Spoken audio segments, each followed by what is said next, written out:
ભારતીય જનતા પાર્ટીના કાર્યકર્તાઓ એમના જન્મદિવસને એક અનોખી રીતે ઉજવતા હોય છે. આવતીકાલે એટલે કે 15 જુલાઈનો રોજ મારો જન્મદિવસ છે, પણ કાલે અને આજે એટલા બધા પ્રોગ્રામ હોવાને કારણે થોડા પ્રોગ્રામો અમે આજે 14 તારીખે લઈ લીધા. અને આજે જે પ્રોગ્રામ અમે કર્યો છે એ પ્રોગ્રામ એવો છે, માનનીય પ્રધાનમંત્રીશ્રીએ કેચ ધ રેન 2022-23 ની અંદર આ સ્લોગન પૂરા ભારત વર્ષને આપ્યું હતું. એની પાછળનો ઇન્ટરેસ્ટ એવો હતો કે વરસાદનું જે પાણી છે એને આપણે જમીનમાં કેવી રીતે ઉતારી શકીએ.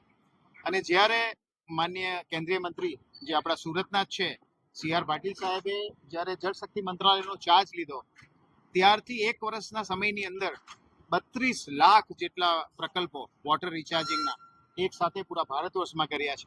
આ એક રેકોર્ડ છે એવું મારું માનવું છે કે આવું કોઈ પણ જગ્યાએ કોઈ પણ દેશની અંદર કોઈ પણ PPP મોડ ઉપર એટલે કે લોકોની ભાગીદારીથી આવો કોઈ પ્રોજેક્ટ થયો હોય એ કદાચ આ સૌથી મોટો પ્રોજેક્ટ હશે.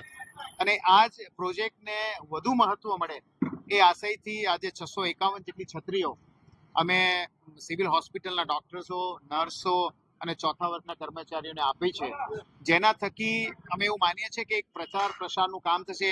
આ છત્રી જ્યાં પણ જશે, કોઈ ક્યાંક બહેનો નવસારીથી આવે છે, કોઈક વલસાડથી આવે છે, ભરૂચથી આવે છે, આ બધી જ જગ્યાએ આ કેચ ધ રેનના સ્લોગન વાળી છત્રીઓ એમના ઘરે પહોંચે અને એમના ફેમિલી એ આ છત્રીઓ જોઈને એટલીસ્ટ એમના ઘરનું પાણી જમીનમાં ઉતારે તો પણ બહુ મોટું કાર્ય થશે એવું મારું માનવું છે. 651 જેટલી છત્રીઓનું વિતરણ કર્યું છે અને હજુ પણ જેટલી જરૂર જણાશે એ છત્રીઓ અમે પ્રોવાઈડ કરતા રહીશું અને આ જ રીતે આગળના કાર્યક્રમો અમે કરીશું. જે પ્રકારે લોકો પોતાના જન્મદિન નિમિત્તે અલગ એક પ્રકારે ઉજવણી કરતા